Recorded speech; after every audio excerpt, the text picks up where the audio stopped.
From the University of California, Irvine, this is UCI Minds Spotlight on Care, the podcast where we share stories, experiences, tips, and advice on caring for loved ones affected by Alzheimer's and other dementias. Hello today. Welcome to Spotlight on Care. And we're very excited about today's guest, Roger Riley. He's got some great things to share about how to connect memories with your loved one. But before we get started, I want to introduce my co-host, the lovely Virginia Nave. And Virginia's going to talk a little bit about her experience in this area, and then I'll share my story as well. Go ahead, Virginia. Thank you, Steve. Well, creating little, small, wonderful memories with my mom was not too difficult. She loved to take little walks. I would walk her around the garden, and we would stop at blooming flowers, and it was good for me because it slowed me down. She had such an appreciation for just the little things that make life wonderful. I created a picture book for her with her grandkids' pictures and the names printed below the pictures so that, every time she looked at that book, it was the first time she had seen it. And she loved that. My brother Bob kept a boat down at Dana Point Harbor, and we would take her out for boat rides. And she would hold on for dear life, but she did have a great time, and those were good memories for us.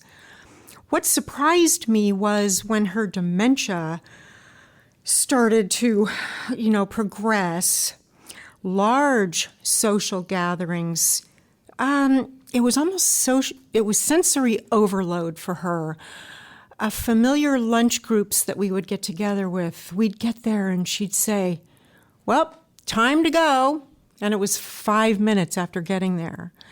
So those kinds of things surprised me a little. I thought, well, we'll be with all of her friends. And it was making her uncomfortable. So we stayed with the little things, the little niceties of life and just one-on-one things. So that's my story. Oh, that's great, Virginia. Thanks so much. And in my case, I was very blessed with Patty to have a pretty easygoing time with my wife as the dementia progressed. But one of the things that I'll always remember was towards the tail end of the dementia, when you feel like you're just totally disconnected and, there's really hardly anyone to connect with. We found just an easy little way to do something special. She would squeeze my hand, and I would squeeze her hand, and we would remember and laugh a little bit, a little giggle together, as if we were kids again. And so it was really something special that we did together. And I'll always remember that as kind of a special moment in her life and my life. So with that, let me introduce our guest today. Roger Riley is a good friend of mine and has been involved in dementia caregiving for quite some time, not only dealing with his own wife, Marilyn, which he'll share some about, obviously, but also Roger's been running a group through his church for several years where he actually provides kind of the direction and coordination and assistance to people whose loved ones are suffering from dementia. In addition to that, Roger has also written a book. The book is called A Care Partner's Survival Guide. And it's really a great book, and I've had a chance to read it. And so Roger's got a lot of great things to share. So let me introduce Roger. Thank you. Virginia, I wish that we had those precious moments smelling the flowers. Marilyn's voyage was a rocky one. She fought this disease. She did not want to go ahead and succumb to it at all. We fought the disease for 20 years from her early discovery of it and the medications that we were taking. And through that entire time, she basically was angry about going into dementia. She had experienced it both with her mother and her grandmother, and she wasn't going to be one of those victims. So her survival tool was denial. Yeah, and I don't think that's quite uncommon. That's basically how they go ahead and maintain their self-worth, is to go ahead and pretend that they can't really go ahead and they don't want to be part of that community. It's too frightening. It's too frightening. Roger, how long were you and Marilyn married? We were married at her death 62 years. Yeah. Sweethearts in college. Interesting enough that I was the second guy that Marilyn was engaged to. Yeah. So I managed to come in there and break up that first engagement. I remember her coming back from a trip, and I hadn't talked to her a long time. I got on the phone and said, "Can we go for coffee?" And she said, "I can't. I got engaged last night." She says, "Does that mean you can't have coffee with a friend?" So now it was full court press. Well, obviously that full court press It was worked. successful. It worked. It worked. It was a great marriage. So one of the things you shared with me and with many others is this idea of the benefits of memories, not only the benefits for your loved one, but also the benefits for you. Could you just describe in general the whole idea of doing things and how the payback actually happens for you as well? Steve, I've experienced that just those last couple of weeks in anticipation of doing the interview. Yeah, as I've reviewed the kind of good times that we've had, reflected upon them, and I've been overwhelmed with the good feelings it's brought to me. One of the things that you have taught me, and I've taught in my learnings that with the Alzheimer's Association, praise yourself for the good job that you're doing as a caregiver. Don't forget to go ahead and praise yourself for that good job.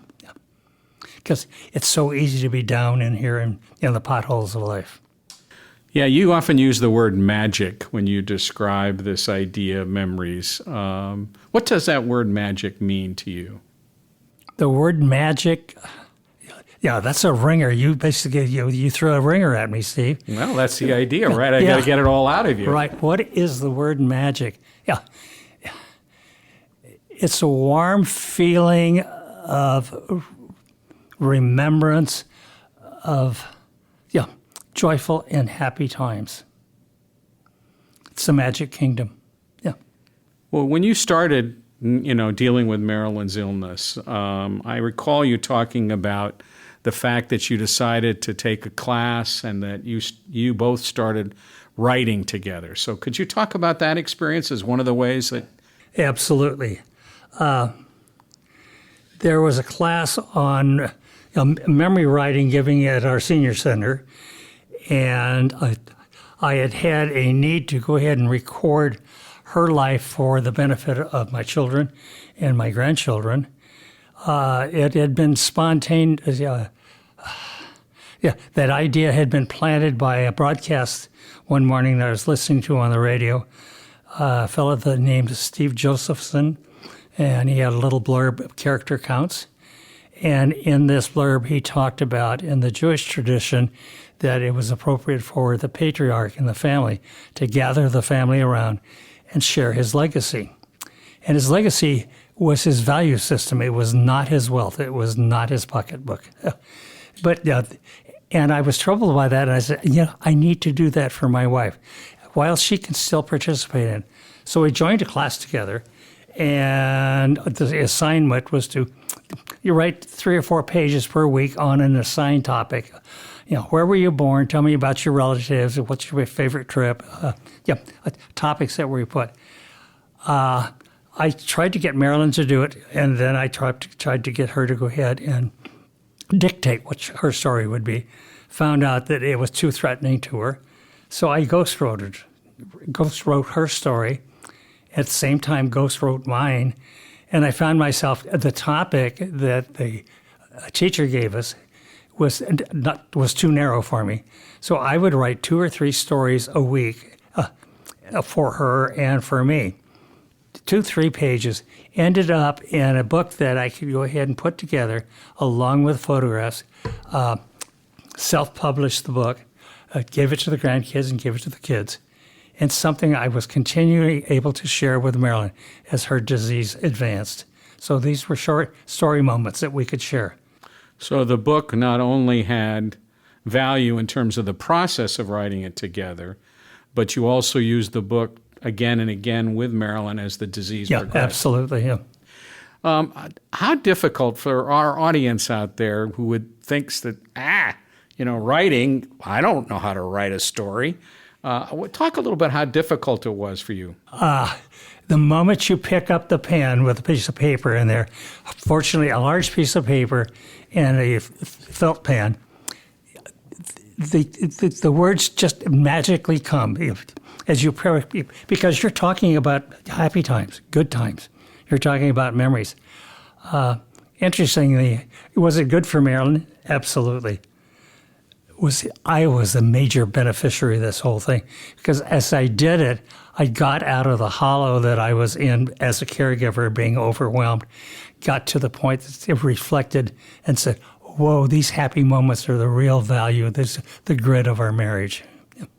Well said. So you're just starting the project, getting it going. Just Don't getting it worry going. about how much you write. Don't worry about it. And once you get into the flow of it after time. Just let it happen. Thanks. So that's a good message. I've talked to a few people who've taken the time to write this story. I had an opportunity to write it about my wife and her experiences. Unfortunately, I didn't write it with her, but I wrote it after the fact. But it was cathartic. Oh, without Very question. cathartic. So, okay. There are a couple of other things that you and Marilyn did. Can you talk a little bit about your slideshow? Sure. It was apparent that Marilyn's life was going to be shorter than she had planned and that I had planned. And as I thought ahead and thought, okay, how do we celebrate this wonderful life? I realized that almost every celebration that I had gone to, there was the obligatory slideshow.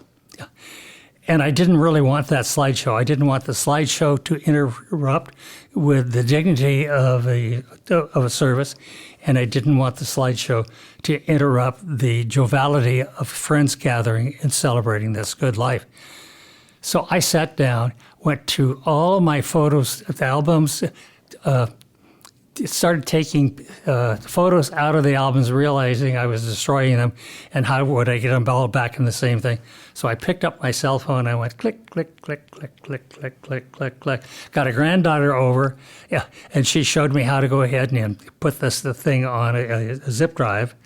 So we ended up with way, way too many photographs. I threw all the mountain scenes away and the waterfalls and the lakes, and saved only faces, and put together a 35-minute slideshow, not to be used at her celebration, to actually use to celebrate the life that she still had. So we would sit while she was in the community, and on my laptop I would go through the slideshow, and she would go ahead and nod her head and comment and smile, and sometimes just nod off in here because we were getting some of the advanced stages. One time we were going through this and nodding, and she was nodded off, and I got to a photograph of Marilyn in her wedding dress coming down the aisle at the church we were married in. And she burst alive and said, "Oh, I love that dress." That comment was worth every bit of the effort that I put into the slideshow, because she got joy from it and appreciation, as well as me. Doing the slideshow, another chance to go ahead and just enjoy the magic, if you will, of the remembrance and the joy that we had shared. So not only did you share the articles again and again with her, read them to her, you also shared the slideshow over and over again. I think this is really a good message about some of the challenges we have. As our loved one progresses, how do we stay connected? How do we stay involved? And Roger's just given us a couple of great ideas right here that kind of continue to keep working. Another one that you've talked about before was playing games.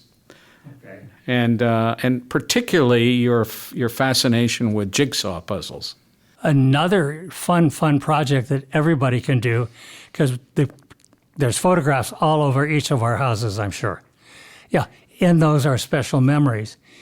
And with that, you can take those photographs and go to your local photo shop and blow it up, crop it out, and come up with a scene that your loved one is familiar with and turn it into a jigsaw puzzle. Yeah, and what's the key to the puzzle? The key to the puzzle, make the pieces big. Don't make it too complicated. Yeah. It's not a challenge in how good they are at puzzle building. The challenge is recreate memories.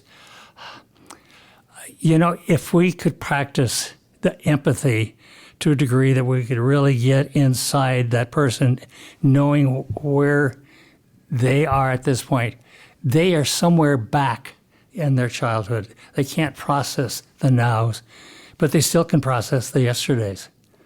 So with a game playing, do something simple. Do Candyland, do Crazy Eights, do War. Games they played as a kid in here. As I recall growing up with my children, I said, I don't want to play Candy again. It's such a stupid game. But essentially, it's something that's part of each child's growing up. And it's part of our loved ones. How did you kind of... keep it simple. That's good advice, keeping it simple. How did you kind of organize this all? I mean, you had all these things and they kind of flowed out of you. Did you set up some sort of a schedule or did you just play it by ear? How did it all work out? Many of the things I did, I think I did for me. I was in the depth of depression. I was just thinking just the other day, I was so overwhelmed with the chores of being a caregiver that I wasn't processing well. And I was worried, in fact, am I going to be a victim of memory loss? So I went to a neurologist and we did a complete and totally workup on me. And the fact was I was just plain overwhelmed. So when I would get involved in a project, that was basically therapy for me. It made me feel whole and useful and necessary.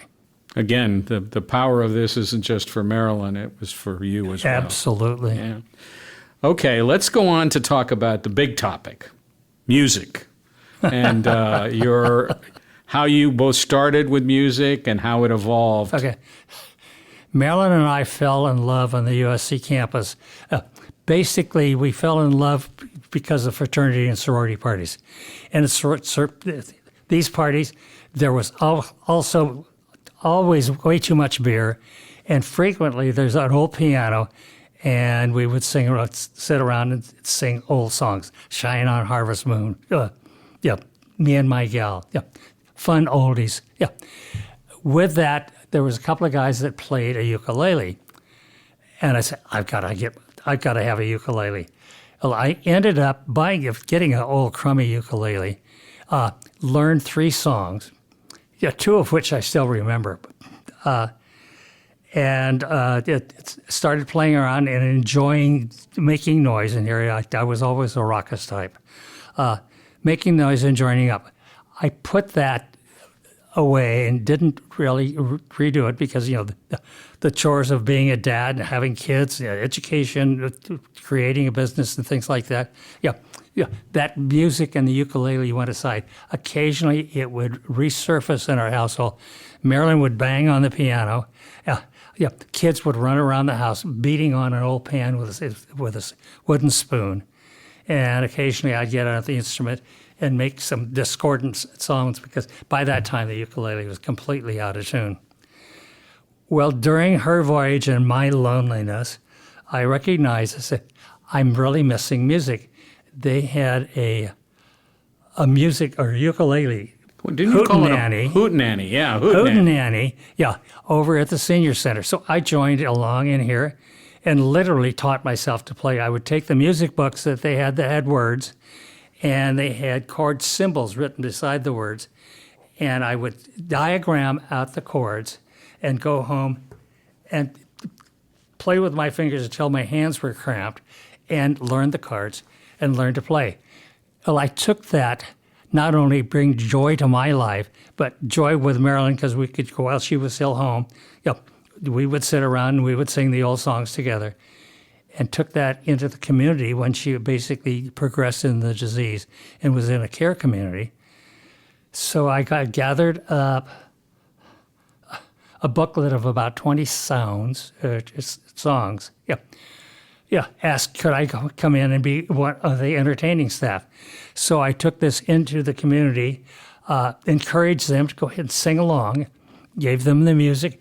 I played the ukulele, making a fool of myself, and we got good participation, not 100% participation. One of my favorite memories is a lady who was basically lying flat out on her back in the room in here, paying absolutely no attention in here. I didn't know whether she was comatose or she had fainted. She was just dead still. Yeah. Until we got to a song, and I forget the song, and maybe it was You Are My Sunshine. And all of a sudden she perked up, and got up alert, a grin on her face, and we touched a memory within her that brought back fun times and youthful times. It was spectacular. So I still continue to do that. I do hootenannies to go ahead and entertain myself. Oasis still has a group going, and we're going after COVID into the park tomorrow. Huh, that's great. That's great. So for those of us who maybe aren't so handy with a ukulele or a piano, how would you recommend that you make music a part of not only your life but your loved one's life as well? Maybe you're going to need the help of your grandkids, and they can go ahead and pick up on your phone an album of music that's appropriate for the loved one. And just with your cell phone, go in there, hum along, just sing, whistle, clap your hands, do whatever you can. Get them involved in that music. Did you find that Marilyn was sing along with you when you did this? Yes. What was her favorite song? The one that I would sing to her every time, can I tell you how much I love you? And I would actually, within that group, dedicate this song to her. Funny thing happened one day as I was out in the parking lot after we did our hour of music with the people. There was a mother and a daughter, and they kind of looked at me and they signaled me to come over, and they said, "You may not have heard this, but something really funny happened in the back of the room." She said, "When you finished playing this song, one of the residents turned to the other and said, 'Do you think he's putting moves on Marilyn?'" So another good example, this whole experience with music, especially in helping you, caregive for Marilyn, was also something she got out of it and you got out of it. Yeah, with something here that you may not have been aware of. As I was dealing with my funk and trying to go ahead and feel empowered to go place Marilyn within a memory community, I needed support. So I basically went to a psychologist and asked him, was I doing the right thing? I needed somebody to tell me that I was doing a good job and it was the appropriate thing. And one of the bits of advice that he gave me, he says, "Have you written your love letter?" And I immediately basically got folded arms and said, "I can't say goodbye." Yeah. No, he says, have you written your goodbye letter, not love letter? And so I folded my arms and I said, "Yeah, I can't do that. I'm not ready to do that yet." And he said, "I don't mean goodbye to the person. I mean goodbye to the past." And so I sat down again and just started writing, and I said, "What am I going to say?" And the words of the song, "Can I Tell You Lately How I Love You," came to me. So I used that as topic matter as I went through and wrote this goodbye letter to the past. Yeah. It was very, very, very useful. What did it do for you? You say useful. It gave me the freedom of knowing that I had to let go of the past. Yeah, the past would never return. Yeah. Part of growing through this disease is recognizing that the good days, the good times are not going to roll again. That's a hard decision to come to conclusion about, isn't it? Yeah, absolutely. So when you reflect on your key learnings as a caregiver, which was for quite a few years. It was 20. 20 years. It was 20, yeah. What would you pass on to other caregivers who might be listening to this podcast? None of us can go ahead and do this job alone. We must look outside of ourselves. If you're lucky enough to go ahead and have a support system around you, take advantage of that support system. If you don't have one, find one. Yeah, you can't do it alone. Yeah, you can try to do it alone. Big boys don't cry in here, but unfortunately, yeah, they also stumble and they fall into mud holes. So build that support system.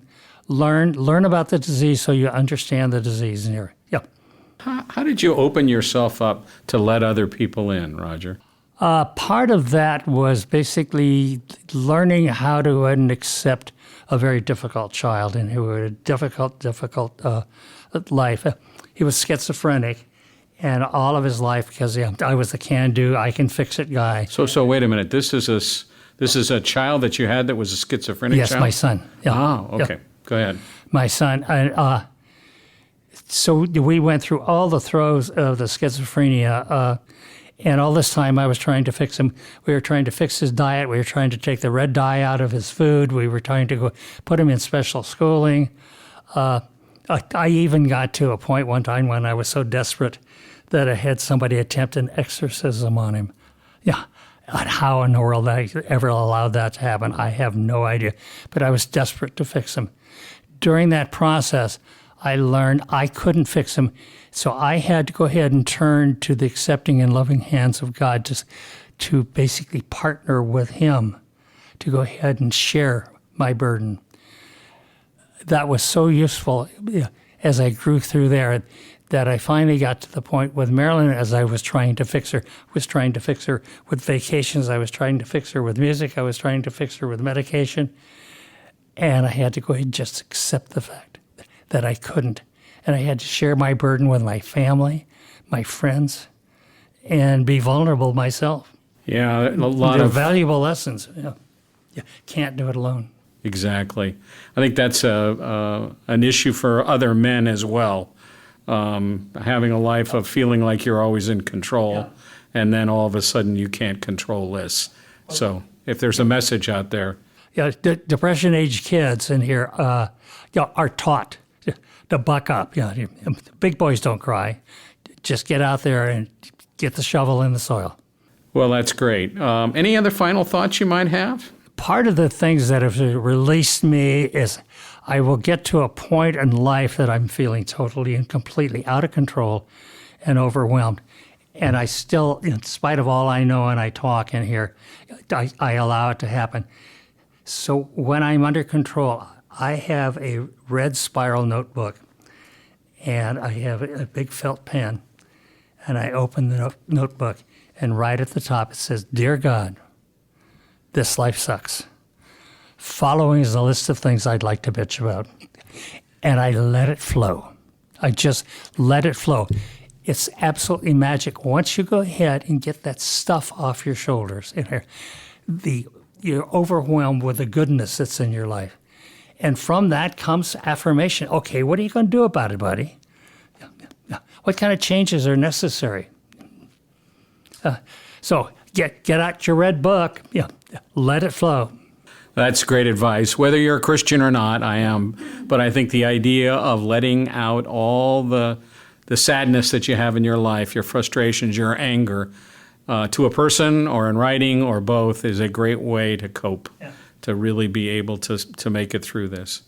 Well, Roger, I want to thank you so much for your time and your effort and your insight and your wisdom. You truly are a great caregiver, and it's been a joy to have you here on our podcast. Thank you, Steve. Virginia, anything you'd like to add? Roger, I loved everything that you said. It brought back a lot of memories. There's a lot of similarities, taking care of a spouse and taking care of a mom or a dad. And, the music thing, that was important to my mom.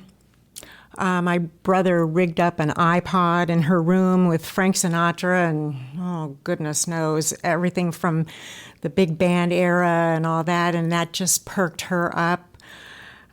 She enjoyed that very much. She could actually, at a time when she couldn't remember I was her daughter, she could remember the words to hymns, and on Sunday mornings would sing them. The puzzle thing, I wish I'd known you, because my mother loved puzzles, and I just thought it would be frustrating for her. So I never got her one. I should have. Thank you very much. You did a great job today. Well, again, Roger and Virginia, thanks so much. This is Spotlight on Care. Please tune in to other podcasts that we're doing. We're going to be posting a number of new podcasts over the next few weeks, so please join us. And if you have any feedback, please send us a note through UCI Mind, and we're excited to have you a part of our family. Thanks so much. Spotlight on Care is produced by the University of California, Irvine Institute for Memory Impairments and Neurological Disorders, UCI Mind. Interviews focus on personal caregiving journeys and may not represent the views of UCI Mind. Individuals concerned about cognitive disorders, prevention, or treatment should seek expert diagnosis and care. Please subscribe to the Spotlight on Care podcast wherever you listen. For more information, visit mind.uci.edu.